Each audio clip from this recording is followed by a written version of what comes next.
and welcome to Perspectives with Sanjoli Banerjee. And this is the third episode today of Season 1 Youth Matters.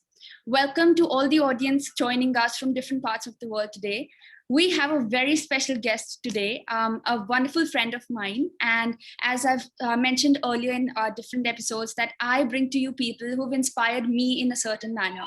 And Prachi is definitely one who's inspired me in a lot of ways. How like I see her is a very humble, a very grounded person, yet a very strongly opinionated and smart person. And I love seeing women who are opinionated. So she's one of them. She is smart because of course in academics, but also she has different ventures that she's engaged in currently, and we'll talk more about that in due course.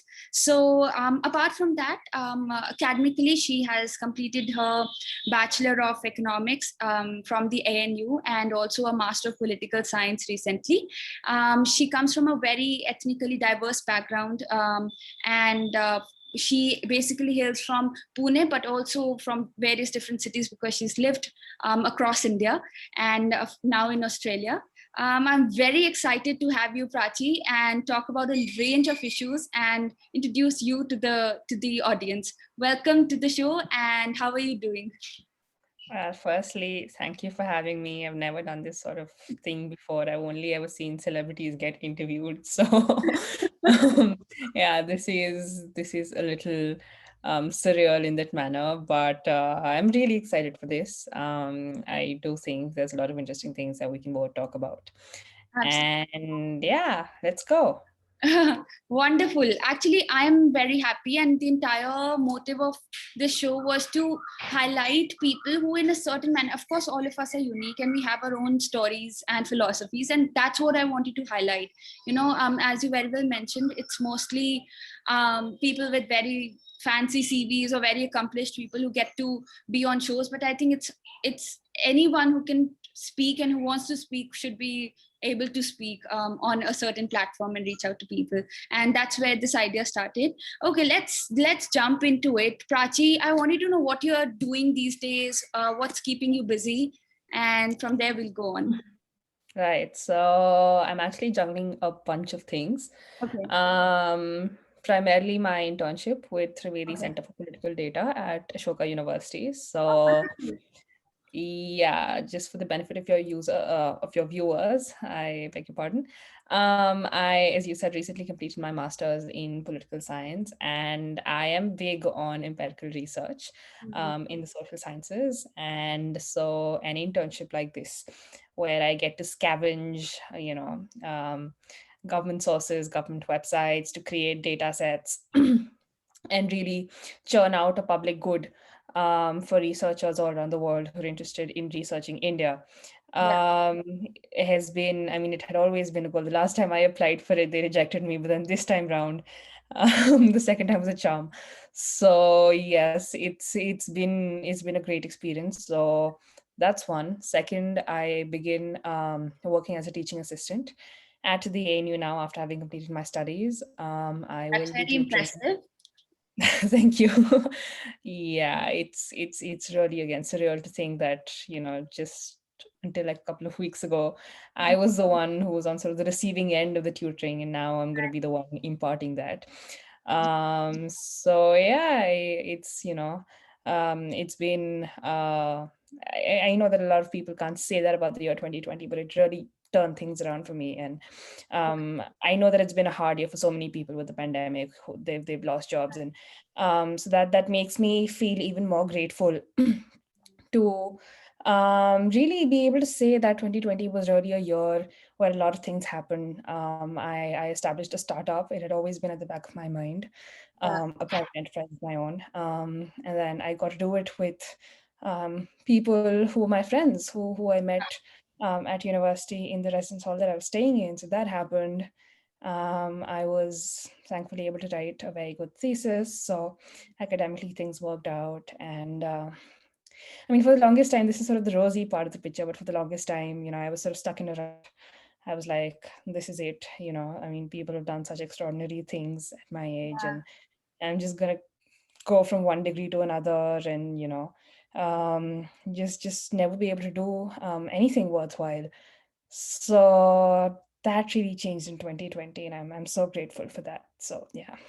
That's lovely. That's lovely. And exactly that's why I use the word smart for you, because it's not easy to juggle so many things, so many ventures. You're working, you studied, and then you're also running a startup.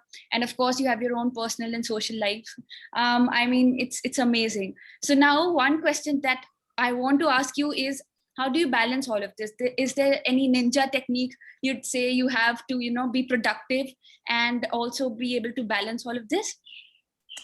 I'm literally the last person you should be asking for advice on balancing things, because I have, I mean, I don't know anybody who does a worse job of managing their schedules and their deadlines than I do. For me, it's just, if I start on one thing once, I just don't stop. I don't stop for breakfast, not for lunch. I just keep going at it until I'm satisfied, which is not the way to approach things at all. You have to look after your health, mental, physical, Really? both.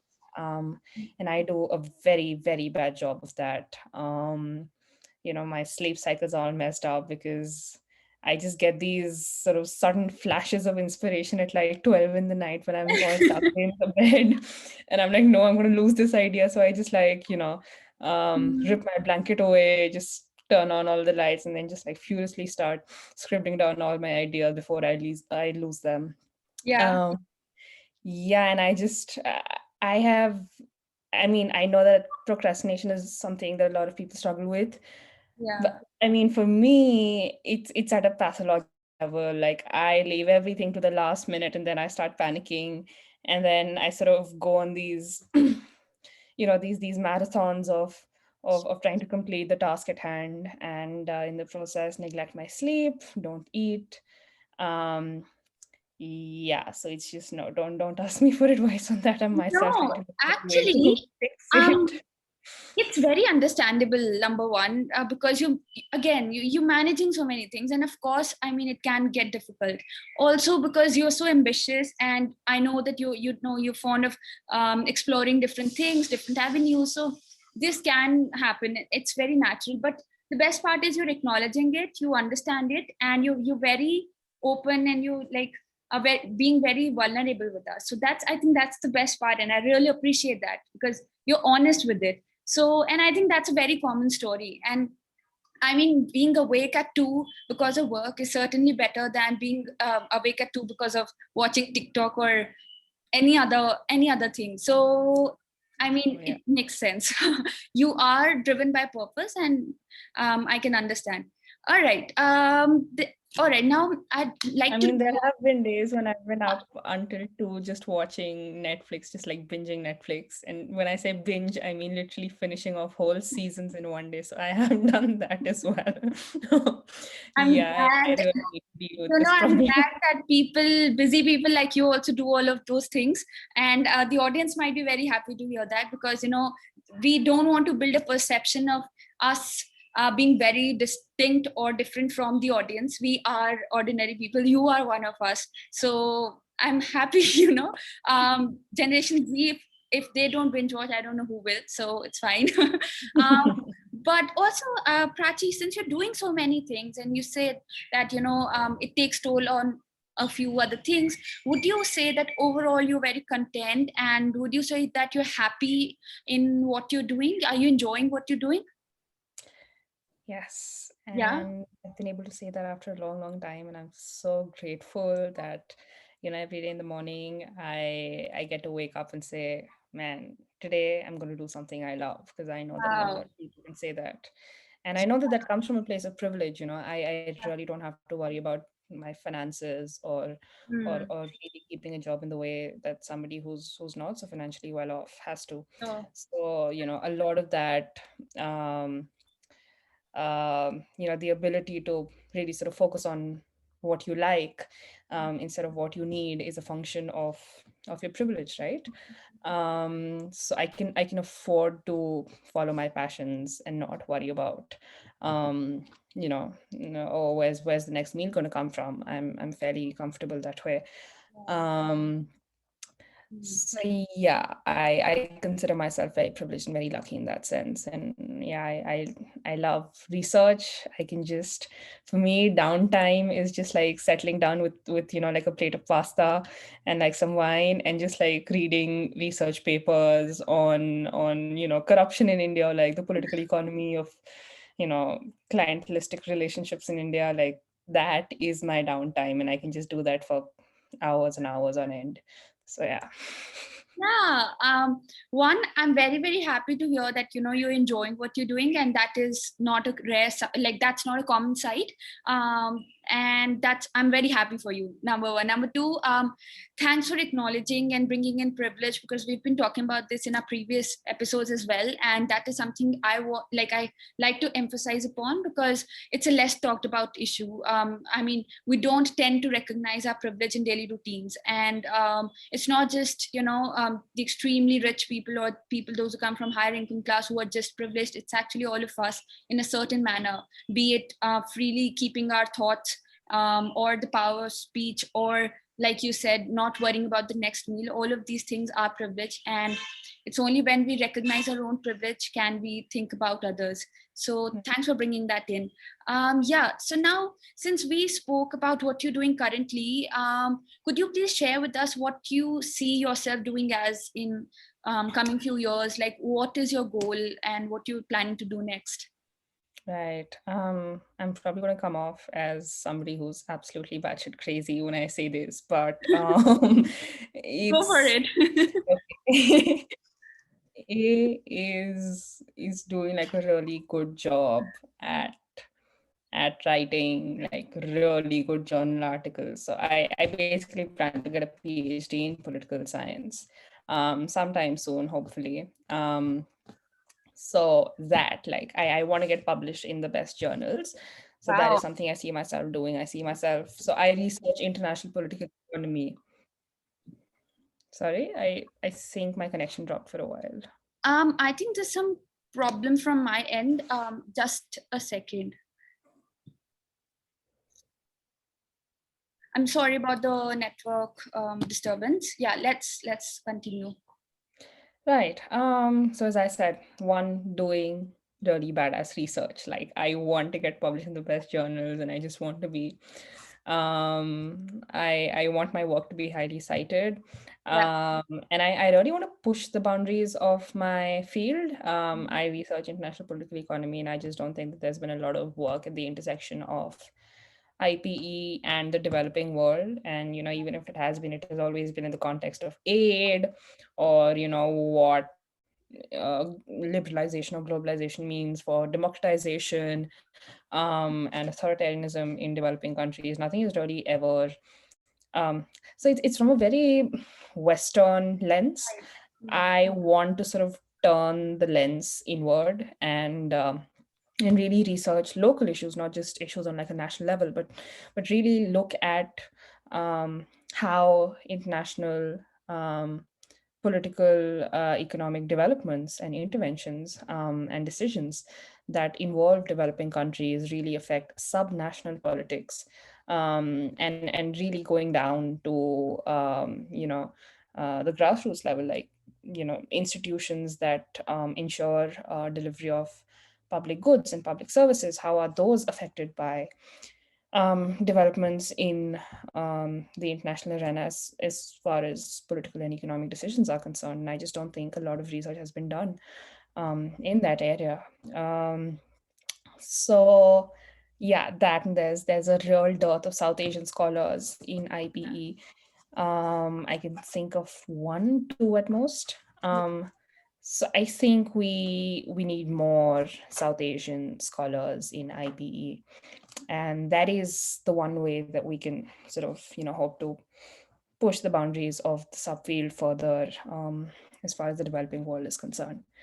So Yeah. that is one. Second, and the reason I said I'll sound batshit crazy is because I really want to combine like a very successful academic career with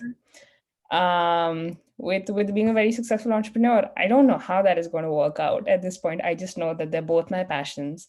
Yeah. And Yes, and that they're both wonderful things. And I really can't choose between the two. So I'm going to pursue the two simultaneously. I know I'm going to get a PhD in political science, and I just Okay, know that I'm going to wow. take this step forward. And Yeah. I don't know what happens after that. Hmm. It This may sound really, I don't know, eccentric, but this is a direction that I want to sort of take my career and my work in. Yeah.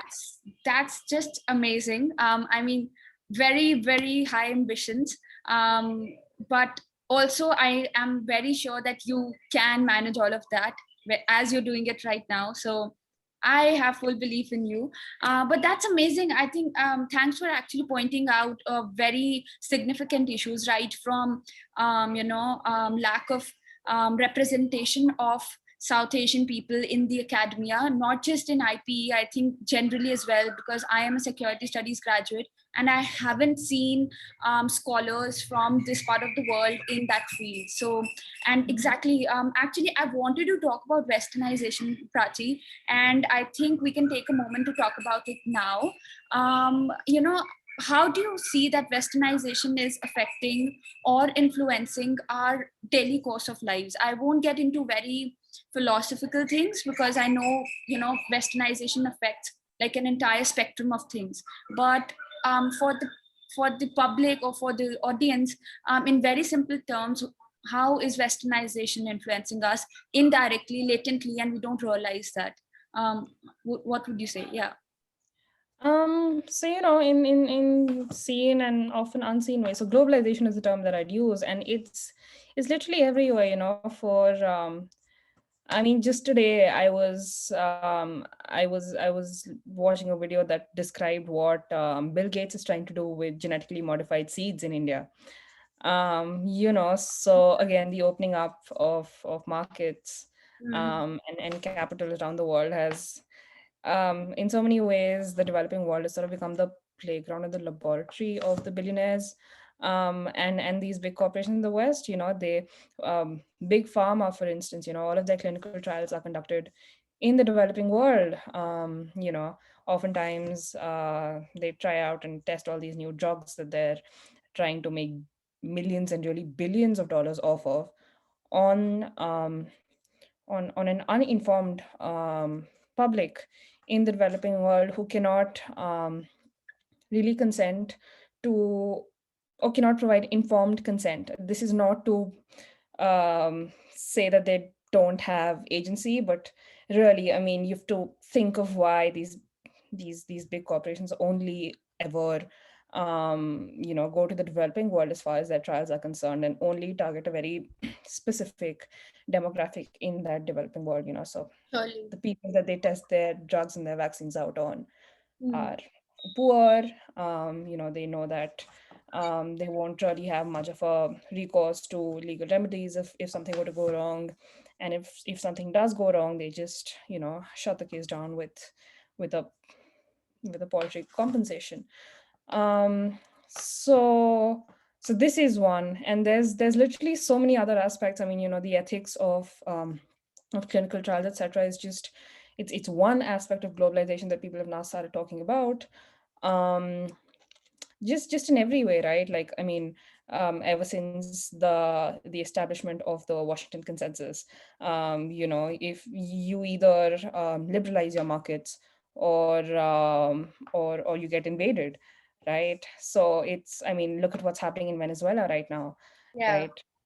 It's so infuriating when I think of, and not a lot of people talk about this, because Exactly. how much evil you may call media houses like the New York Times, the Washington Post, or even the Economist independent. And sure, they've done some great work. Ultimately, they're all part of, um, or the benefactors are a part of the cabal that really sort of benefits from these larger, decisions made by corporations, etc., that do all these horrible things in the developing world. So yeah, I mean, there's just I can't think of too many aspects of or too many relevant aspects of person's social life in the developing world that is really not in one way or the other impacted by globalization, liberalization. So yeah. Yeah. Thank you for sharing that. Actually, I've been listening to Dr. Vandana Shiva of late, and she has actually, I've heard her talk about all of these things. I didn't know much about what Bill Gates is really doing. So, if someone who's interested in this, maybe you can just Google her name and you can find tons of stuff of, things like what we're not talking about, what the mainstream media is not talking about, and especially the genetically modified seeds and all of those things. So that's important. Please, side note, please excuse the background noise. I in fact experimented a new background, and that, like, those noises come with it. Sorry for that. But now we've talked about your personal goal, Prachi, but I wanted to know what dream you carry for the society in general, be it the Indian society or the one you live in. What dream do you have for the society? My dream for the society and, well, I'd say the world at large is for all the people who've been marginalized in some way or the other. This could be owing to their ethnicity, their religion, their gender, their sexuality, whatever.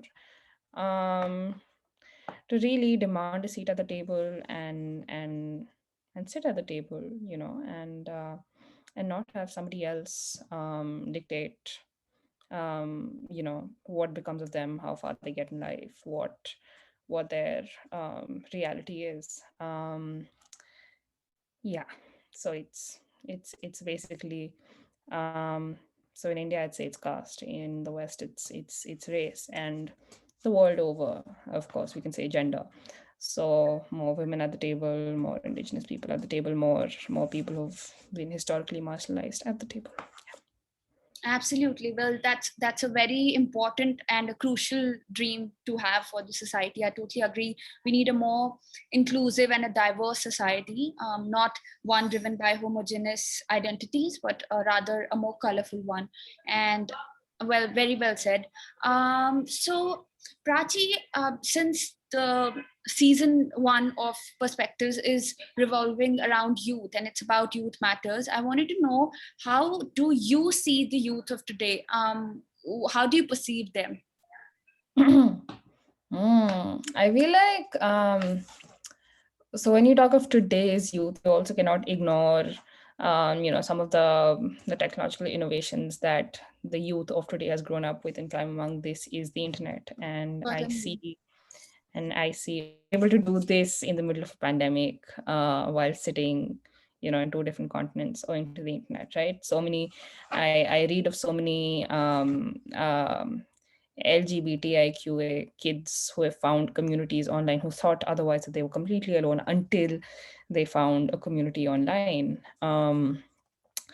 So I see the youth of today, and really the people in general today, building and finding communities that were not, um, I guess, available to them in their immediate physical vicinity, but has been enabled by the internet in a way that's really redefined relationships and solidarities and communities, really, in a very drastic way, right? You see international solidarity campaigns, you see Black Lives Matter, campaigning alongside uh, the right to, or the struggle to free Palestine, right?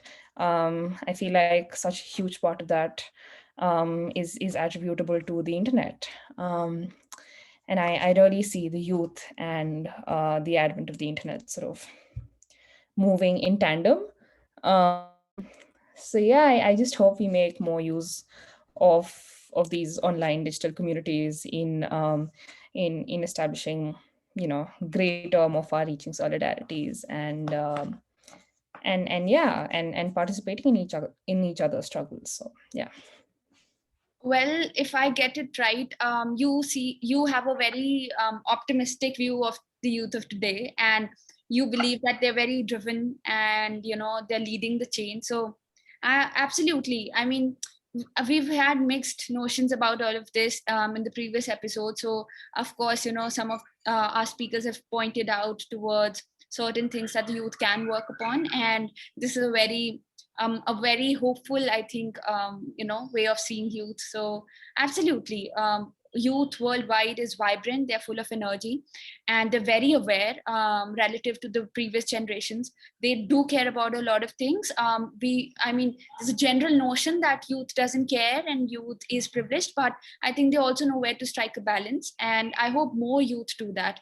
I um, mean, in my opinion, I actually think it's the oldies who don't care and are so hopelessly apathetic and just cannot see beyond their own narrow interests and their own narrow worldview. It's the young people who have really any hope to give to this world. I mean, the oldies are. I mean, Well, yeah. we do have certain oldies watching this, so we won't really, be on one side. But I do get what you mean. Definitely, they have been raised in a certain manner, and we have been very lucky. Again, privilege comes in. We have been lucky to not think about, for example, income or sustaining families and things like that. And so we've been able to afford, gaining better education and more exposure. So that's also one factor. I'm sure you'd agree. Anyhow, I wanted to, again, because we talked about westernization, and one of my personal views of westernization is that it somewhere creates a culture of homogeneity. And also, because you talked about representation, I wanted to hear from you if you think there's a growing homogeneity in terms of choices that the youth is making today. Do you think that is the case? And if it is, do you think it's dangerous, or how do you see it? I actually think the opposite is the case, because I mean, homogeneity would have been, all LGBT IQA people just forever remaining in the closet and trying to pass off as straight. All right. Whereas now, Yeah. you know, they say, no, look, I'm different, and you cannot just dismiss me. I am not you, but you cannot Mhm. dismiss me.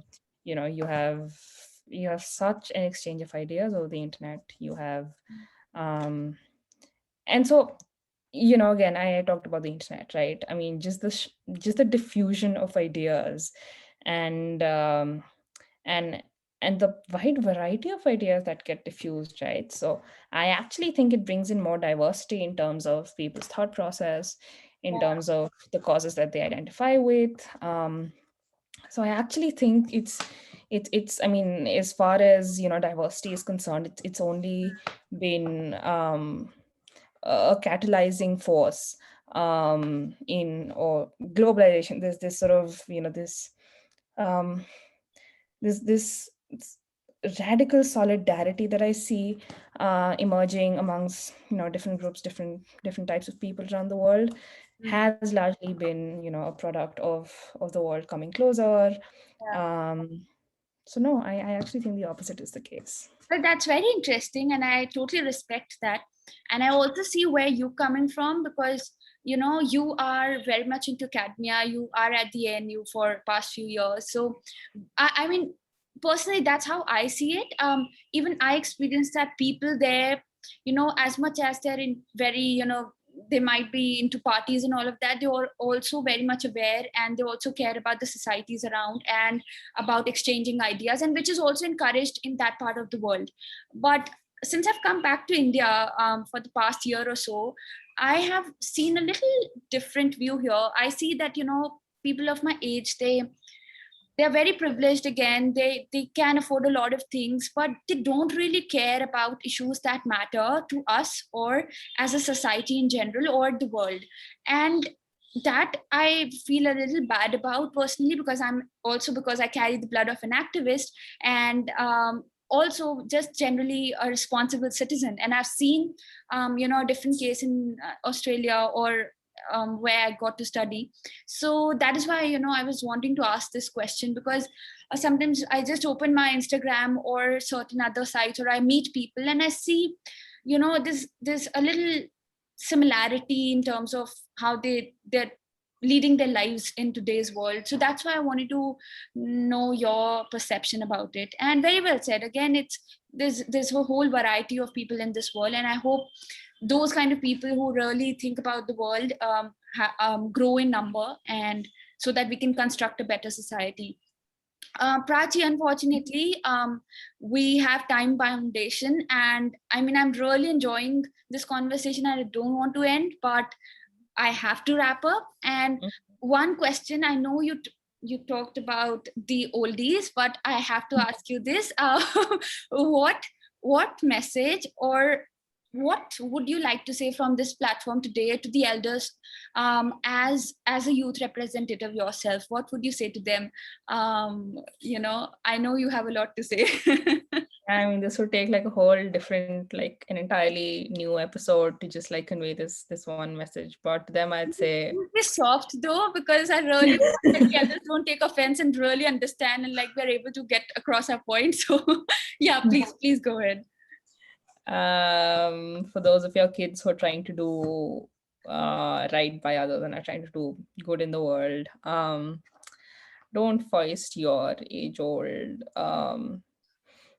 ideas onto them in terms of what is right and what is wrong and what is perceived to be acceptable by your peers. Just let them do their thing.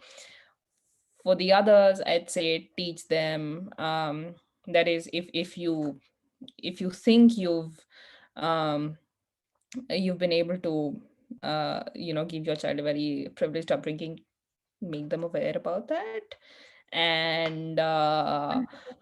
Much. yeah, and just don't be averse to exploring and accepting new ideas. The world's changing, and if your child does not want to marry into the same caste as his or her or their own, um and you have a problem with that, maybe educate yourself, really. Everything you have, I mean, everything is at the click of a button nowadays, and you have the lowest data rates in history. So educate yourself. You get videos and essays and articles on literally every subject, and in every language online. So just take that effort and educate yourself a little. And yeah, just let your children be the good ones. Certainly. Well, I second that, and loved your second point. Again, the same thing. I'm just going around the same thing and beating around the bush, but I mean, I can't emphasize upon the importance of parents telling their kids, or just talking about privilege in general, or all of these things.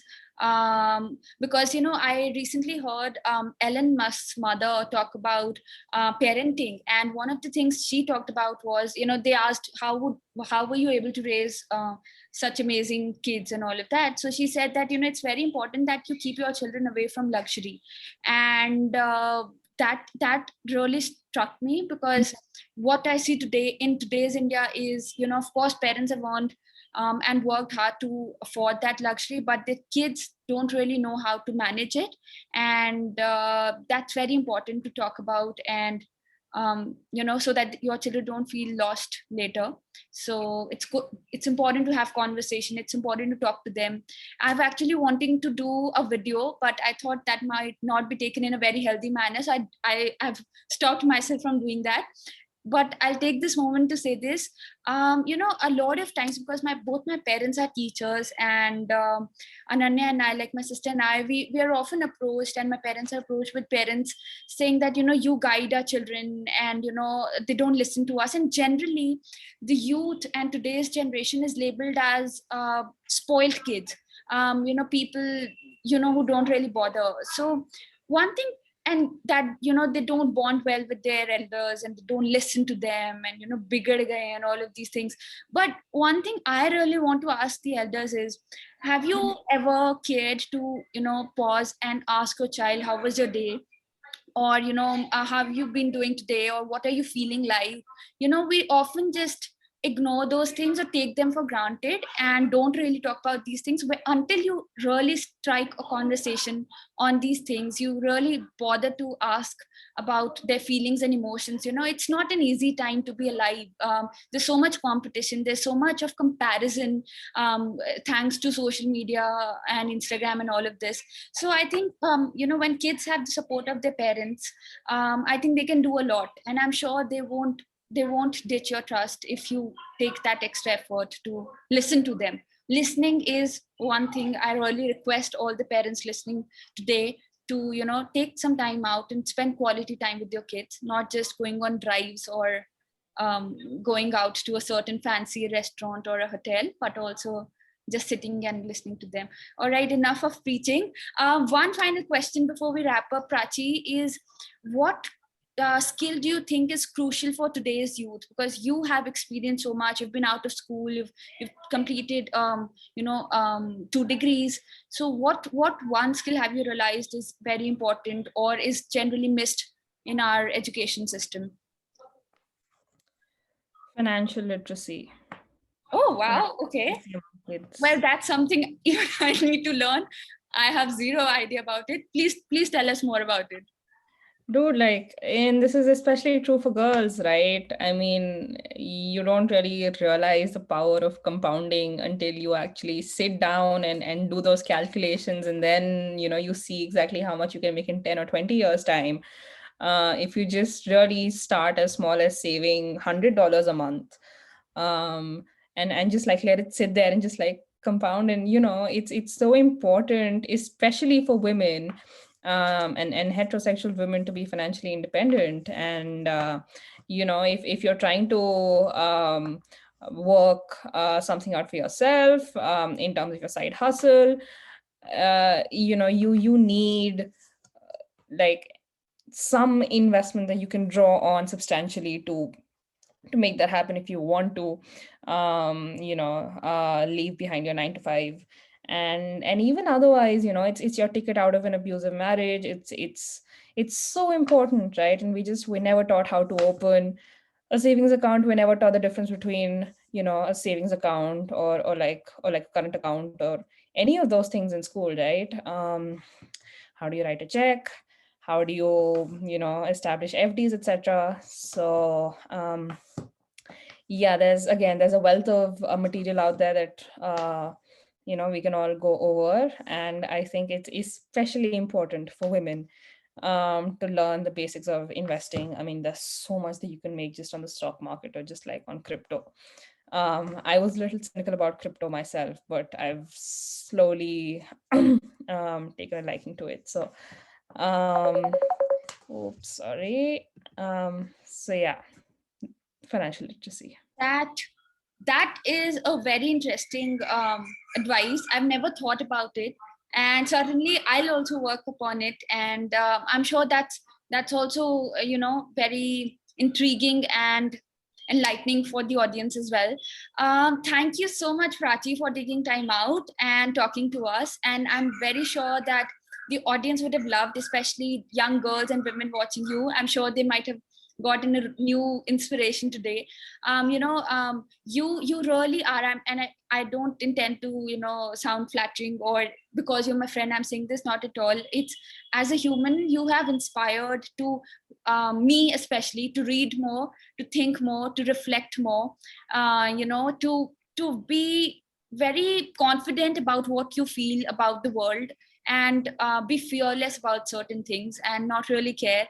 And this is something I've learned from you, that your appearance and all the external thing is not the only thing. It's actually how you think is what's important.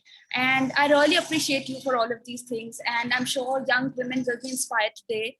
And excuse the background these bikes noise and all of this. I'm sitting in the backyard of my house. So thank you for all of that. Thanks for being who you are and for doing all of that you're doing. And I really loved speaking to you today. Thank you. No problem. I mean, I enjoyed it just as much, and let's hope we can do this sometime in the future as well, because Absolutely. we need so much more of this and so many more of these dialogues. So yes, thank you for putting this all together and for deeming me worthy of sharing my thoughts with all of your Oh, viewers. come on. Not at all. Absolutely. Thank you. Thank you.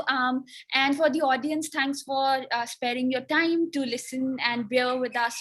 And how wonderfully we talked about a different range of issues today, from privilege to IPE to research, and a wonderful message to the youth and the elders. So for more such content, keep watching our show and stay tuned, and we'll keep coming up with different episodes, and I'll try to bring interesting people in to inspire you to be a better person. Thank you so much, and I hope you have a good day wherever you are, and take care of yourselves. Thank you.